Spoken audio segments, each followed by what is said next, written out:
Aujourd'hui, je suis avec Tara. J'en parlais la dernière fois, on m'a demandé un commentaire de me présenter Tara. Elle est juste ici, mais elle est encore craintive.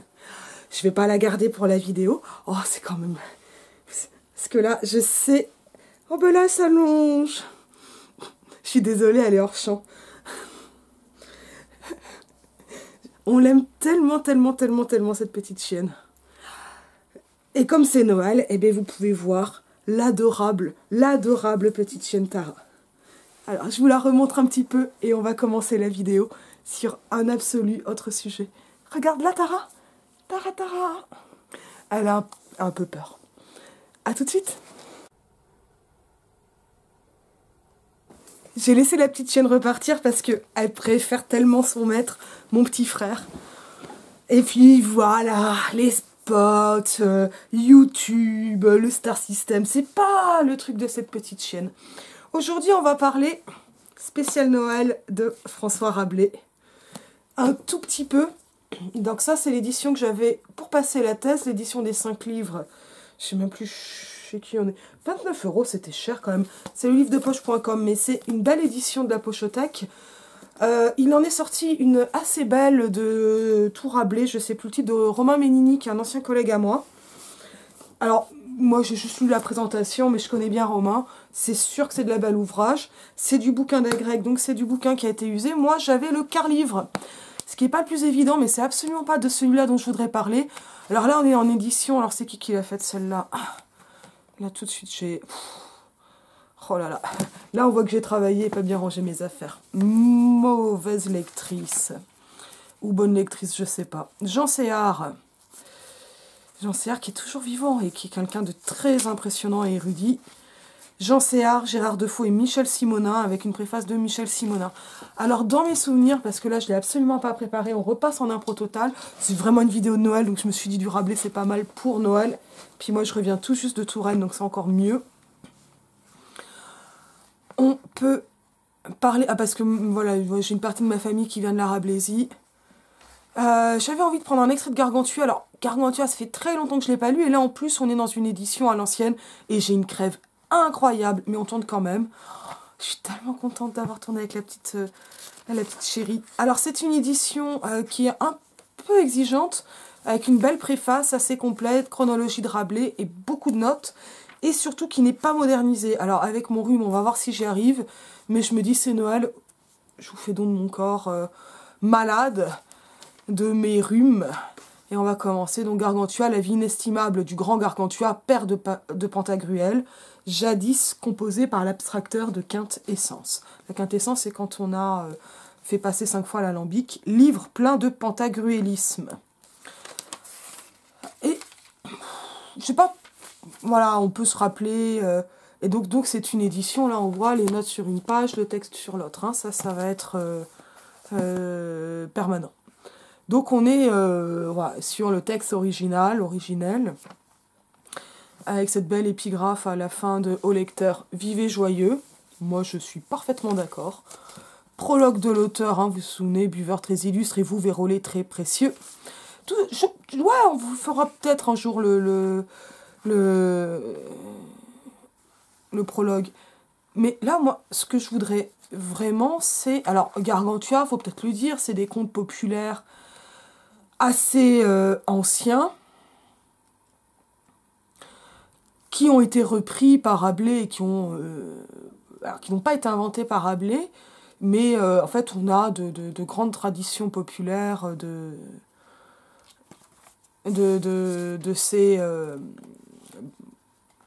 ces histoires de géants, avec des histoires, eh bien, gigantesques, on va dire gargantuesques, à partir du nom du personnage. Là, j'avais vraiment envie de parler de la bataille, parce qu'on en a discuté et un peu rigolé avec Jeanne Cousseau, et parce qu'en plus, cette bataille, elle n'est pas très très loin de là où je vais quand je vais en Touraine, à côté de Chinon.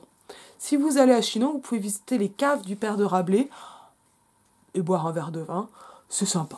Faut pas aller à Chinon pour ça, mais c'est sympa quand on y est. Mais surtout, il faut aller à la Devinière. Et c'est derrière, dans les champs de la Devinière, la maison de naissance de Rabelais, qui en fait traînait sur les routes. Mais c'est la Devinière qu'on lieu. Les batailles picrocolines. Alors, j'essaie de retrouver. Ça va être dur à lire. Alors, comment le moine fit dormir Gargantua. Comment le moine donne courage à ses compagnons et se pendit à un arbre.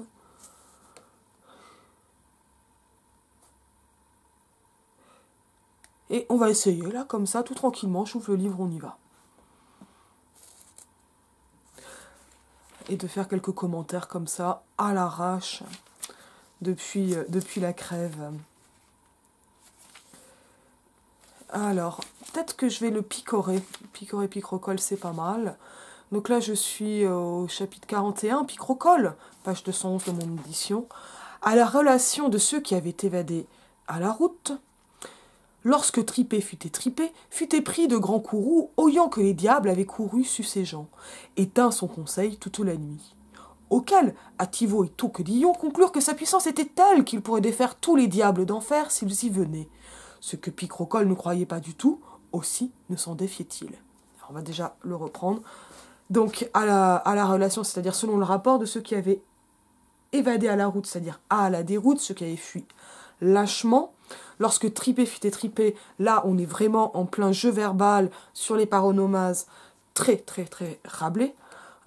Fut épris, donc Tripé, étripé, épris de grands courroux. Le courroux, c'est la colère, entendant que les diables avaient couru sur ses gens, et tint son conseil toute la nuit. C'est-à-dire que donc Picrocole les croix, dit la note, là je vois pas tout à fait le lien, mais j'ai oublié où est-ce qu'on était. Et donc de ce conseil arrive une difficulté pour Picrocole, donc qui est vraiment là l'ennemi. Picrocole, je crois que ça veut dire qu'il est gris, quelque chose comme ça étymologiquement. Donc ce sont des étymologies réelles, enfin c'est des constructions néologiques fantaisistes, mais qui font partie de la néologie permanente, c'est-à-dire de la création lexicale permanente de Rabelais. Il y a un effet chez Rabelais qui est très très étonnant, c'est-à-dire que... je suis vraiment à la crève, donc hop, on sort les mouchoirs. C'est-à-dire que quand on lit Rabelais, il y a des choses qui nous paraissent très datées, qui peuvent en fait avoir été au XVIe siècle absolument en langue, quand d'autres nous semblent modernes, et en fait ce sont des néologismes de la part de Rabelais, par exemple le mot exotique, le tohu-bohu, ça apparaît dans le quart-livre. Ce sont exotiques, c'est une création de Rabelais. Et c'est génial, hein. Et c'est une création qu'on ne sent pas tellement c'est passé en langue, alors que... Voilà. Et ça, c'est important parce que, en fait, c'est une langue qui n'existe pas. La langue de Rabelais, c'est vraiment une langue qui est purement littéraire, c'est-à-dire purement une invention, à partir de toutes les langues, et on a quand même toujours cette impression qu'il y a une dimension de farce, même littérale, comme s'il avait pris tout ce qu'il y avait et il bourre. Et ça va participer, on pourrait dire en langage moderne, de la déjanterie, de la truculence des textes de Rabelais. Pourtant envoya sous la conduite du comte Tiravant, pour découvrir le pays, 1600 chevaliers, tous montés sur chevaux légers, en escarmouche, tous bien aspergés d'eau bénite, et chacun ayant pour leur signe une étole en écharpe, à toutes aventures s'ils rencontraient les diables, que par vertu tant de cette eau gringorienne que des étoles, les fils disparèrent et évanouirent. Alors faut nous dire disparouèrent sur l'époque. Là, on commence à entrer vraiment dans les clichés épiques, avec les énumérations, la description, et encore des jeux sur l'onomastique, c'est-à-dire sur la science des mots, le comte Tiravant. Ce qui est quand même plutôt un nom sympa pour jouer le rôle plus ou moins d'un capitaine. Qui est déjà un peu daté à l'époque de Rabelais, ils se coururent jusque près la Vauguyon et la Malderie. Je sais pas où c'est. Voilà, ça donne les précisions que c'est entre la Vauguyon et Chinon. Mais onc ne trouvèrent personne à qui parler, dont repassèrent par le dessus, et en la loge et tugure pastorale près le coudray, trouvèrent les 5 pèlerins, lesquels, liés et bafoués, emmenèrent comme s'ils fussent épiés, nonobstant les exclamations, adjurations et requêtes qu'ils fissent.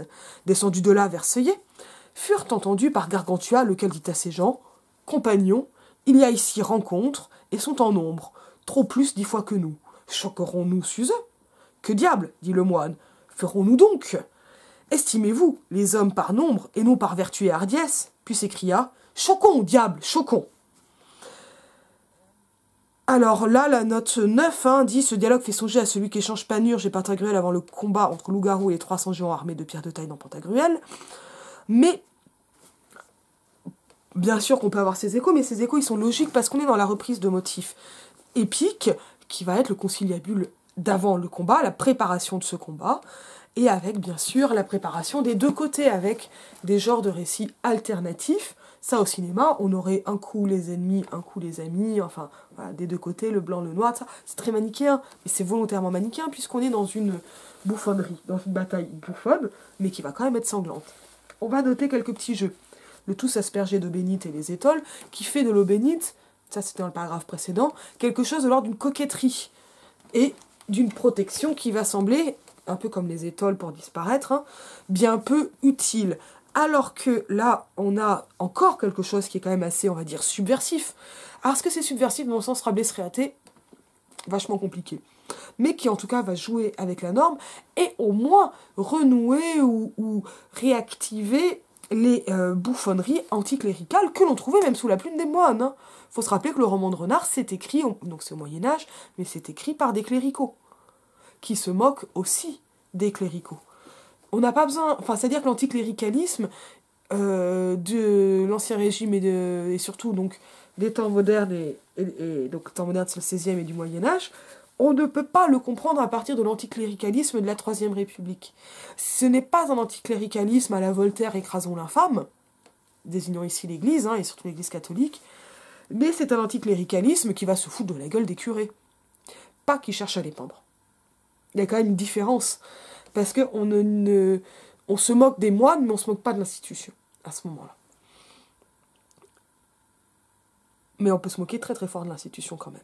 On y est, Et donc là, voilà la question, ils sont très nombreux. Est-ce qu'on est fort ? Oui, on est fort. Et on peut noter que diable dit le moine, qu'on a un moine qui va jurer en parlant du diable. Et donc là, l'incise va rajouter en ironie et en comique.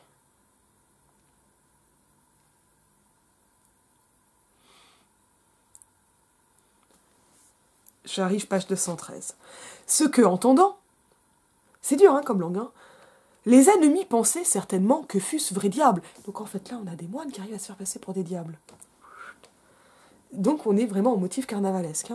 Donc commencèrent fuir à bride avalée, excepté Tiravant, lequel coucha sa lance à l'arrêt et en féru, je sais plus ce que c'est le féru, ah oui, de férir, frapper.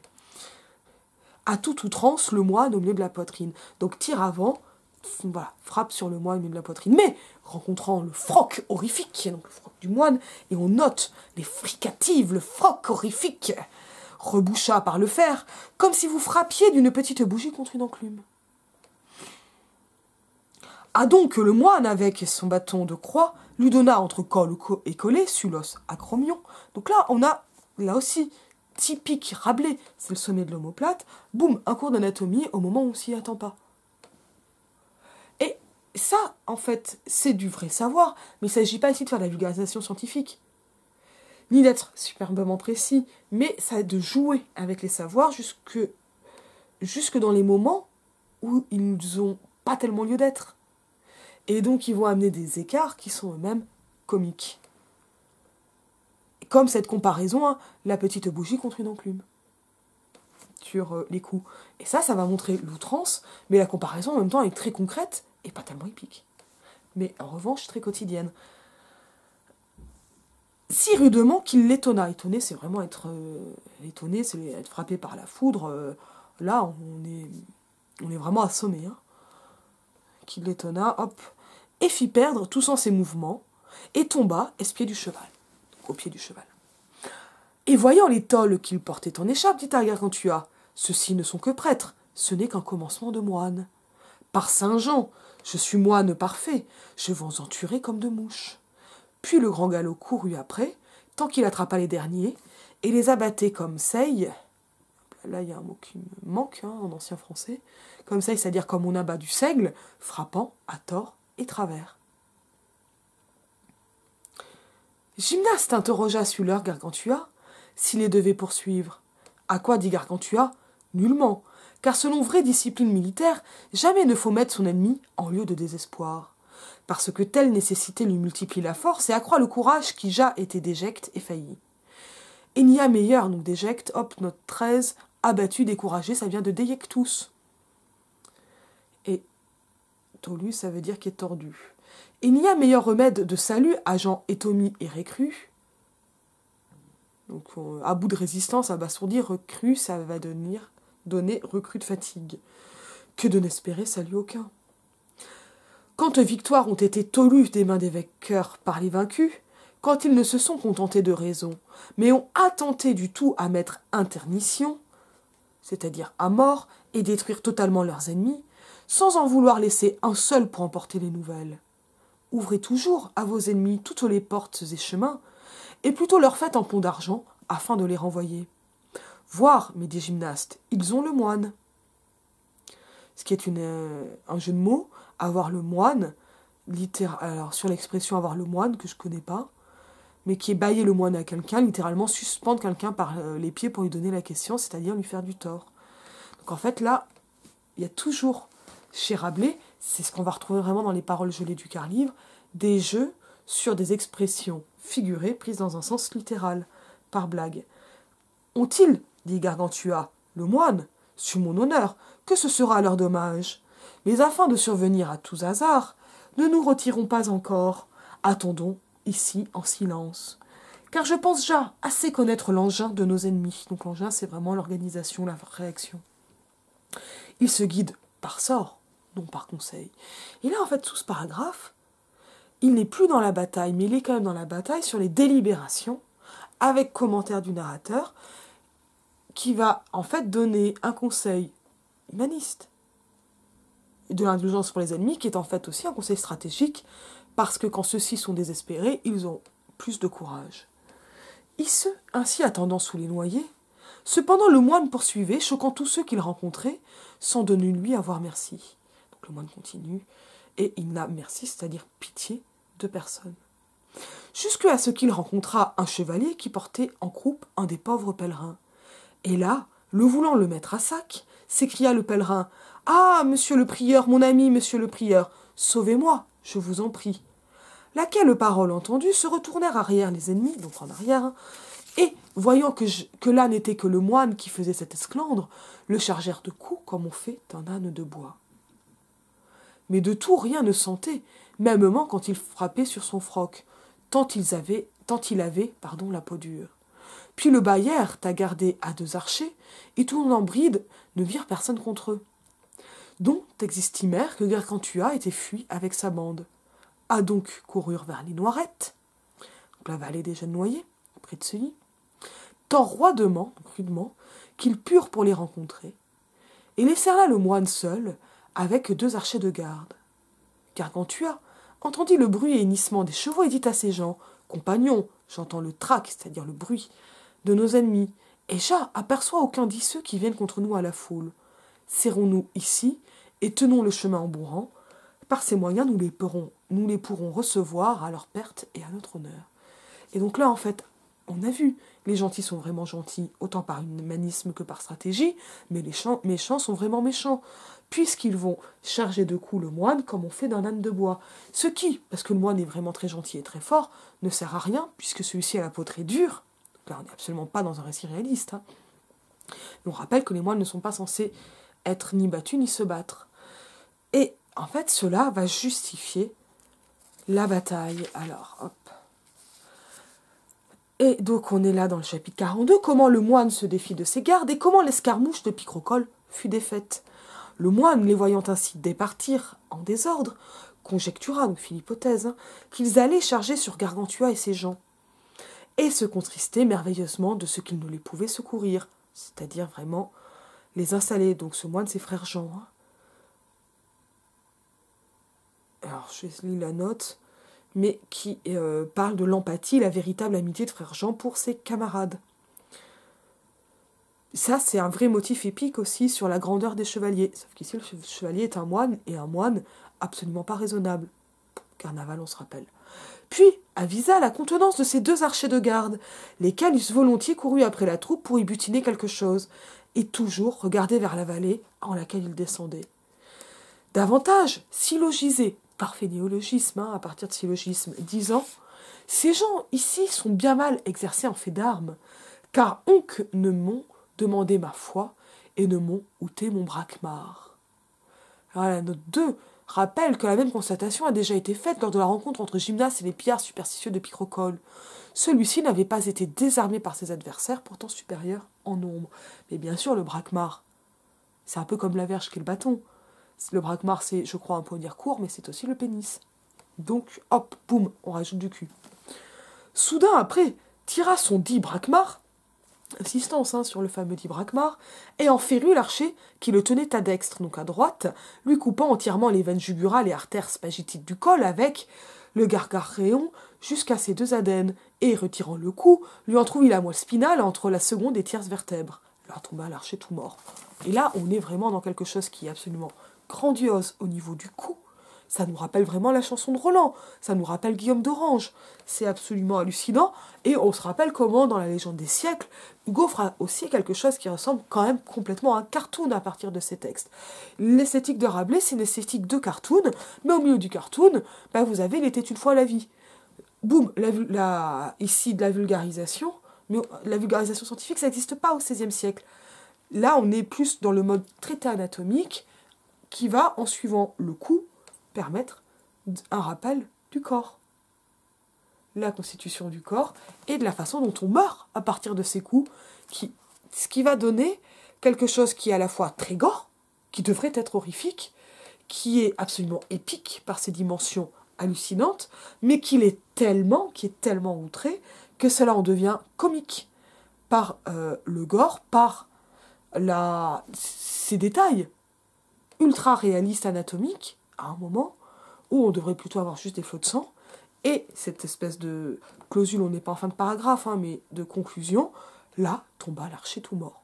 Donc boum, prolifération de détails avec un rythme ascendant, en mode protase, acmé, boum, apodos, c'est la chute, au niveau de la rhétorique. Et le moine, détournant son cheval à gauche, courut sur l'autre, boum, et là, le rythme, et bien sûr celui de l'épique, c'est un cartoon. Lequel, voyant son compagnon mort et le moine, avantagé sur soi, criait à haute voix « Ah, monsieur le prieur, je me rends, monsieur le prieur, mon bon ami, monsieur le prieur !» Alors bien sûr, ici, on va avoir un moine représentant la vraie religion, mais qui va être aussi un moine pour le coup combattant. Normalement, il n'y a que les Templiers qui sont les moines combattants. Un moine ne se bat pas, ni n'est un bon vivant, etc. En fait, ce moine, il est proche de Gargantua aussi, dans son gigantisme, dans ce courage hallucinant, évidemment dans son amitié, et donc dans une bonne religion, qui n'est pas du tout une religion qui va être sclérosante, enfermante, alors que les autres sont dans une mauvaise religion, je mets d'énormes guillemets, mais c'est pour faire sentir ce manichéisme, mais qui dit quelque chose de très profond au niveau de la théologie, de l'humanisme et de la philosophie de Rabelais, puisqu'ils sont superstitieux, ils croient que ce sont vraiment des diables, ils vont demander le prieur, ils confondent tout. Ils sont impressionnables, et donc c'est aussi en raison de la superstition qu'ils n'ont pas de courage, et qui ne sont pas capables ni d'humanité ni d'humanisme. Et qui vont donc frapper, quand ils le rouent de coups le moine comme un âne, ils sortent eux-mêmes de, peut-être pas de l'humanité, on est au XVIe siècle, mais ils sortent eux-mêmes en tout cas de ce qu'on pourrait appeler l'honnête homme, quelque chose de cet ordre-là. L'honnête homme, c'est un peu postérieur, c'est plus ancien régime que temps moderne. Mon bon ami, monsieur le prieur, boum, toute la fosserie, c'est vraiment des méchants très méchants, en plus ils sont lâches et hypocrites. Et le moine criait de même « Monsieur le postérieur, mon ami, monsieur le postérieur, vous aurez su vos postères. » Alors, traduction, donc à monsieur le prieur, il répond « Monsieur le postérieur », ce qui aurait pu être sympa, mais non, en fait, c'est monsieur le cul, et vous aurez su vos postères, vos postères, vous allez vous en prendre plein le cul, c'est-à-dire ici plus des coups sur le cul que quelque chose qui serait de l'ordre de la sodomie. Là, on est vraiment sur les coups, c'est très cartoon, on est dans le soft, pas toujours chez Rabelais. Et car le prieur est derrière le postérieur. Cela pour rappeler les comparatifs prior et postérieur, c'est une blague latine. Ah, disait l'archer, monsieur le prieur, mon mignon, monsieur le prieur, que Dieu vous fasse abbé, par l'habit. Donc, habit, boum, toujours les jeux de paronomase, disait le moine que je porte, je vous ferai ici cardinal. Cardinal parce qu'il va devenir tout rouge. Alors parce qu'il rançonne les gens de religion, moi j'irai d'abord parce qu'il va être tout rouge, Et dans un deuxième temps, on va avoir une lecture théologique de ce passage, où l'un parle en fait des indulgences et de la corruption de l'Église, en demandant à ce que Dieu le fasse habit, et l'autre abbé, et l'autre répond par l'habit. Hop, le jeu de la paronoma, c'est aussi un jeu de renversement, en renversant et exagérant. Moi, je crois qu'il y a aussi cardinal parce qu'il va devenir rouge par les coups, mais aussi pour montrer cette espèce d'outrance liée aux indulgences. Rançonnez-vous les gens de religion. Là, on a une critique théologique qui va être, en fait, là, bien une critique de l'institution telle qu'elle se pratique, mais pas de l'Église telle qu'elle est tenue, c'est différent. Vous aurez un chapeau rouge à cette heure de ma main. Et donc le chapeau rouge est celui du cardinal, mais qui va aussi donner des coups, à mon avis. Et l'archer criait, mais ça c'est pas dit dans les notes. Monsieur le prieur, monsieur l'abbé futeur, donc futur ou fouteur. Et oui, là, on peut avoir du cul, si je puis dire. Monsieur le cardinal, monsieur le tout. A-A-S, non, monsieur le prieur, mon bon petit seigneur le prieur, je me rends à vous, et je te rends, dit le moine, à tous les diables. Alors apparemment, là, il y a une reprise d'un dialogue de Louis XI avec les ambassadeurs de Gênes dont je n'ai aucune idée. En tout cas, le dialogue redouble les coups, et il est peut-être encore plus dur que les coups eux-mêmes. En tout cas, il va être plus lisible pour les lecteurs, amener une truculence qu'on a par le détail anatomique, et là, par le jeu de, on pourrait dire, de stichomythie, parce qu'on est pratiquement au théâtre, par l'échange de répliques. Lors d'un coup, lui tranchit la tête, ce qui met fin au dialogue. Lui coupant le test sur les os pétreux, et en levant les deux os bregmatiers et la commissure sagittale, avec grande partie de l'os coronal. Là encore, boum, on va avoir tous les effets médicaux anatomiques au moment du gore. Ce qui fait un gore très bizarre. Ce que faisant, lui tranchit les deux méninges, et ouvrit profondément les deux possières ventricules du cerveau, et demeura le crâne pendant sur les épaules, à la peau du péricrâne par derrière, en forme d'un bonnet doctoral, noir par-dessus, rouge par-dedans. Ainsi tomba raide mort en terre, roidement en terre. Alors le bonnet doctoral, c'était en fait des bonnets ronds au XVIe siècle. C'est ce qu'on appelle aujourd'hui le mortier. Alors ça, c'est vraiment le bonnet à l'américaine, c'est celui qui fait comme ça, là, ce chapeau. Mais ça va être, là, c'est plus proche d'une calotte, en fait, ce qui est pas illogique. Pour le XVIe siècle, on va avoir en fait toute une leçon d'anatomie qui va finir par couronner littéralement de son savoir la victime de ce savoir, qui a un bonnet doctoral pour avoir délivré finalement cette science, quand bien même cela se produit malgré elle, et jusqu'à sa mort. C'est gore, hein. Ça peut nous rappeler, j'en avais déjà parlé dans une vidéo bien plus ancienne, le statut très étrange de la description dans la colonie pénitentiaire de Kafka. J'en avais parlé dans une vidéo sur David Foster Wallace. Et peut-être qu'il faudrait que je fasse un jour un truc sur la colonie pénitentiaire elle-même. C'est vraiment une nouvelle que j'adore. Parce qu'on peut voir finalement, dans la machine à torturer de la colonie pénitentiaire, cette machine à torturer, elle torture avec des aiguilles qui décrivent la condamnation dans le dos du condamné. C'est-à-dire qu'elle fait à la fois le procès, le délibéré et la condamnation en exécutant. C'est abominable, hein, c'est fait pour être abominable et très gore. Et là, on a quelque chose un peu de cet ordre-là au niveau du savoir, puisqu'on va avoir un savoir qui tue, mais qui tue le non-sachant, ou du moins le mal-sachant. Et celui qui ne fera pas preuve de l'humanité, voire de l'humanisme, déjà mentionné. Donc c'est pas n'importe quelle bataille qui est en train de se jouer. Ce fait, le moine donne des éperons à son cheval et poursuit la voie que tenaient les ennemis, lesquels avaient rencontré Gargantua et ses compagnons au grand chemin, étant été diminués en nombre pour l'énorme meurtre que y avait fait Gargantua avec son grand arbre. Gymnaste, Ponocrate, Eudémone et les autres qu'il commençait soit retirés à diligence à dire rapidement. Tous effrayés et perturbés de sens et entendement. Et là, en fait, on voit que Gargantua s'est carrément battu avec un arbre. Ça, c'est de la chanson de geste du Moyen-Âge médiéval. Comme s'ils vissent la propre espèce et forme de mort devant leurs yeux. Donc c'est le grand bordel parce qu'ils ont mis tout le monde en déroute. Ils ont peur de mourir. Et comme vous voyez un âne, quand il a au cul un œstre junonique, c'est-à-dire un œstre est un temps, je ne le prononce pas bien, et junonique c'est par rapport à Junon, que Jupiter a changé en vache pour se venger Dieu. Je crois que là, c'est raconté...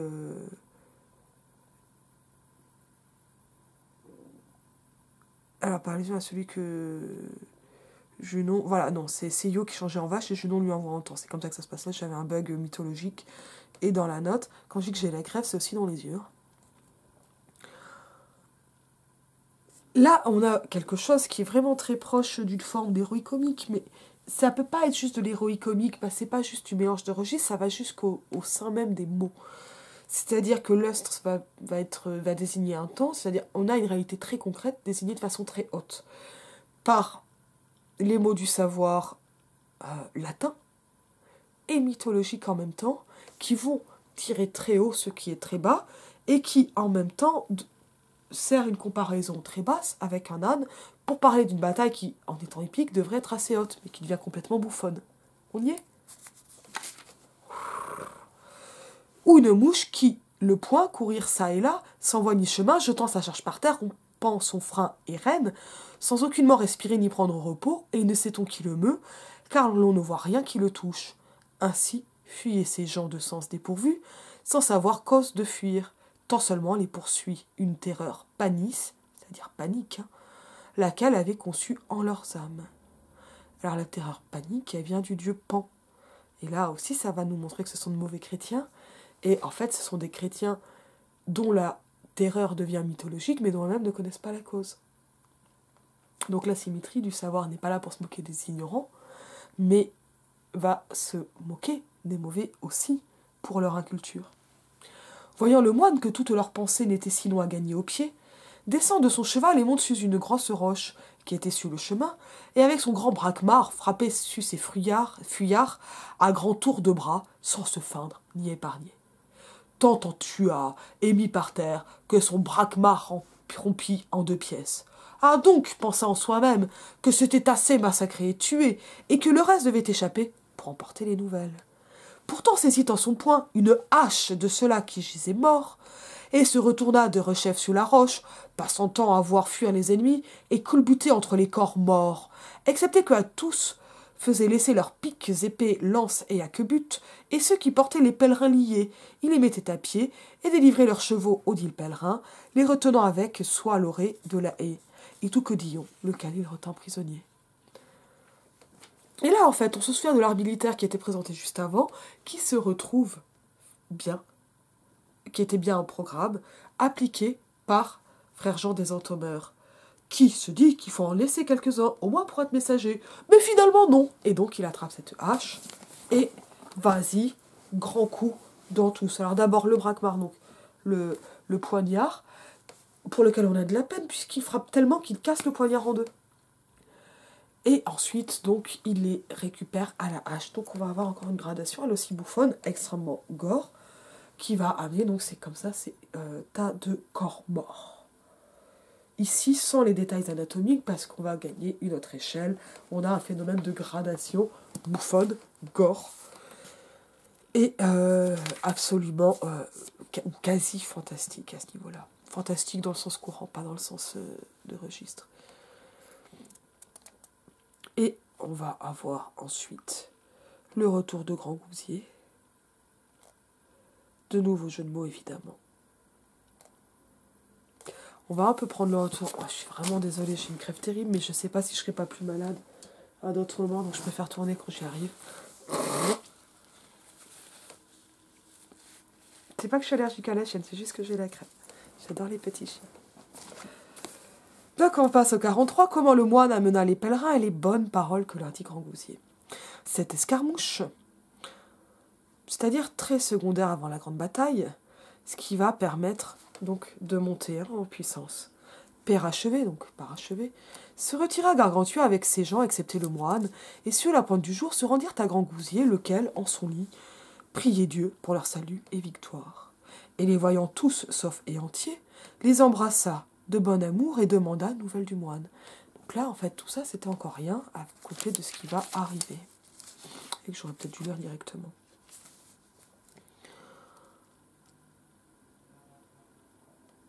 Mais Gargantua lui répondit que sans doute leurs ennemis avaient le moine. Ils auront, dit Grand Gousier, donc malencontre. Ça dit une mauvaise rencontre, un malheur. À mon avis, il y a peut-être un jeu sur mal-encontre pour parler de la virilité aussi du moine, ce qui serait aussi assez drôle. Ce qui avait été bien vrai. Pourtant encore est le proverbe en usage de bâiller le moine à quelqu'un, c'est-à-dire de le berner, de lui faire du tort. En fait, finalement, alors la note dit « Rabelais joue ici à expliquer à son lecteur l'origine d'une expression proverbiale en usage, alors que c'est le proverbe qui génère la narration. » Ça me paraît faible comme explication, mais c'est à peu près ça. C'est plutôt en fait un jeu de fausses étymologies qui de leur personne et qui va amener des espèces de cocasseries. Tout soudain, le moine arrive, et dès la porte de la basse-cour s'écria « Vin frais, gymnaste, mon ami !» Gymnaste sortit, et vit que c'était frère Jean qui amenait 5 pèlerins et tout Quedillon prisonnier. Donc, quand tu as sorti au d'avant, à l'avant, lui firent le meilleur accueil que purent, et le menèrent d'avant Grand Gousier, lequel interrogea de toute son aventure. Le moine lui disait tout, et comment on l'avait pris, et comment il s'était défait des archers, et la boucherie qu'il avait faite par le chemin, et comment il avait secoué les pèlerins, c'est-à-dire secouru, et amené le capitaine tout Quedillon, puis se mirent à banqueter joyeusement tous ensemble. Cependant, Grand Gousier interrogeait les pèlerins de quel pays ils étaient, dont ils venaient et où ils allaient. La Dallée pour tous répondit « Seigneur, je suis de Saint-Genoux en Berry, sais-tu et de Paluau, sais-tu et de Onzé, sais-tu et de Argy, sais-tu et de Villebrenin. Nous venons de Saint-Sébastien près de Nantes et nous en retournons par nos petites journées ces voyages. Vrai, mais, dit Grand Gousier, qu'alliez-vous faire à Saint-Sébastien? Nous allions, dit la Dallée, lui offrir nos votes contre la peste. Oh, dit Grand Gousier, pauvre Jean, estimez-vous que la peste vienne de Saint-Sébastien? Oui, vraiment, répondit la Dallée, nos prêcheurs nous l'affirment. Oh, dit Grand Gousier, les faux prophètes vous annoncent-ils de tels abus, blasphèment-ils en cette façon les justes et saints de Dieu, qu'ils les font semblables au diable, qu'ils ne font que mal entre les humains? Comme Homère écrit que la peste fut mise en louste, ou loup, l'armée, des Grégeois par Apollon, et comme les poètes feignent un grand tas de Végove et Dieu malfaisant, ainsi prêchait à Sinaïs un cafard, que saint Antoine mettait le feu aux jambes, et saint Eutrope faisait les hydropiques, et saint Gildas les fous, saint Genou les gouttes. Mais je le punis en tel exemple, quoiqu'il m'appelât hérétique, que depuis ce temps cafard quiconque n'est osé entrer en mes terres. Et m'ébahis si votre roi laisse prêcher par son royaume tel scandale, car plus sont à punir que ceux qui par art magique ou autre engin auraient mis la peste par le pays. La peste ne tue que le corps, mais ses prédications diaboliques infectionnent les âmes des pauvres et simples gens. Et là, on voit Grand Gousier, à partir de cette discussion, donc accueillir humainement non seulement les pèlerins, mais aussi faire toute une leçon de théologie, mais aussi finalement de savoir d'épistémologie et plus largement de politique, si ce n'est de sociologie, avec ce rapport corps-âme qu'il est donc des pestes morales comme il est des pestes physiques, et que faire croire que la peste serait une maladie morale et religieuse est une peste morale, en renversant et en inversant la charge c'est-à-dire en montrant la véritable charge de culpabilité qui avait été inversée par les faux prophètes. Alors voilà, donc tout ça, ça poursuit. On a ensuite au chapitre 44 comment Grand Gousier traita humainement tout Quedillon prisonnier. Donc là, on va encore avoir des dialogues. Et après, on a, me semble-t-il, la bataille elle-même. Je arrive au chapitre 46. J'ai sauté des pages, page 235. Gargantua eut la charge totale de l'armée. Là, on est dans la grande et horrible bataille. Donc on monte. Avant, on avait Frère Jean, et là, c'est Gargantua. C'est comme le boss de fin dans les jeux vidéo. Son père demeura en son fort et, leur donnant courage par bonne parole, promit grand don à ceux qui feraient quelques prouesses. Puis gagnèrent le gué de Vède, et par bateaux et ponts légèrement faits, passèrent outre, donc de l'autre côté, d'une traite. Puis, considérant l'assiette de la ville, on commençait fichu, la topographie, que était lieu haut et avantageux, délibéra cette nuit sur ce qu'était de faire. Donc il se donne le programme. Hein. Mais Génas lui dit, Seigneur, telle est la nature et complexion des Français, qu'ils ne valent qu'à la première pointe. C'est-à-dire alors, ils sont plus que diables, mais s'ils séjournent, ils sont moins que femmes, ce qui n'est pas très sympa. Donc ça, c'est un souvenir de Tite-Live. Je suis d'avis qu'à l'heure présente, après que vos gens auront quelque peu respiré et repu, fassiez donner l'assaut. La vie fut trouvée bon. A donc produit toute son armée en plein camp, mettant les subsides du côté de la montée. Le moine prit avec soi 6 enseignes de gens de pied et 200 hommes d'armes, et en grande diligence traversa le marais et gagna au-dessus le puits jusqu'aux grands chemins de Loudan. Cependant, l'assaut continuait. Les gens de Picrocole ne savaient si le meilleur était sortir hors et les recevoir, ou bien garder la ville sans bouger. Mais furieusement sortit avec quelques bandes d'hommes, d'armes de sa maison. Et là fut reçu et fait soyer à grands coups de canon qui grêlaient devers les coteaux, dont les gargantuistes, néologisme, se retirèrent au Val, sur la vallée, pour mieux donner lieu à l'artillerie. Ceux de la ville défendaient le mieux que pouvaient, mais les traits passaient outre, donc les traits c'est les flèches, hein, outre par-dessus, sans nul férir, sans les frapper. Aucun de la bande, quelques-uns, sauvés de l'artillerie, donnèrent fièrement, sauvagement, sur nos gens, mais peu profitèrent car tous furent reçus entre les ordres, donc entre les rangs, et là rués par terre. Ceux que voyant se voulaient retirer, mais cependant le moine avait occupé le passage. Par quoi se mirent en fuite sans ordre ni maintien, et ça c'est toujours très négativement connoté, hein, le fait qu'ils fuient en désordre. Aucun voulait leur donner la chasse, mais le moine les retint, craignant que, suivant les fuyants, perdissent leur rang. Sur les fuyants, hein, les nasales. Et que sur ce point, ceux de la ville chargeassent sur eux. Puis, attendant quelque espace, et nul ne comparant à l'encontre, envoya le duc frontiste pour admonester Gargantua à ce qu'il avança pour gagner le coteau à la gauche, pour empêcher la retraite de Picrocole par cette porte. Ce que fit Gargantua en toute diligence, et y envoya 4 légions de la compagnie de Sébaste. Mais sitôt ne purent gagner le haut, qu'ils ne rencontrassent en barbe Picrocole et ceux qui avec lui s'étaient épars. Donc en barbe, c'est-à-dire en face à face, barbe à barbe. Picrocole et ceux qui avec lui s'étaient épars. Donc ils s'étaient partis, mais hop, il les récupère sur le chemin. Quoi, voyons ceci. Gargantua en grande puissance alla les ceux... Ah non, hop là. L'or chargèrent sur rudement. Toutefois, grandement furent endommagés par ceux qui étaient sous les murs en coups de trait et artillerie. Quoi, voyons, Gargantua en grande puissance alla les secourir et commençant son artillerie à heurter sur ce quartier de muraille, tant que toute la force de la ville y fut évoquée. Donc hop, il l'attaque, donc concentration de toutes les forces. Le moine, voyant celui côté lequel il tenait assiégé, dénué de gens et gardes, magnanimement tira vers le fort, et tant fit qu'il monta sur lui, et aucun de ces gens, pensant que plus de crainte et de frayeur donnent ceux qui surviennent à un conflit, que ceux qui, forts à leur force, combattent. C'est-à-dire comprendre que ceux qui attaquent à l'improviste, dont les mouvements n'ont pas été prévus par l'ennemi, vont faire plus de peur que ce qui va être prévu. Si j'ai bien compris. Là, j'ai un petit doute. Toutefois, ne fit honque et froid jusque à ceux que tous les siens eussent gagné la muraille, excepté les 200 hommes d'armes qu'il laissa pour les hasards.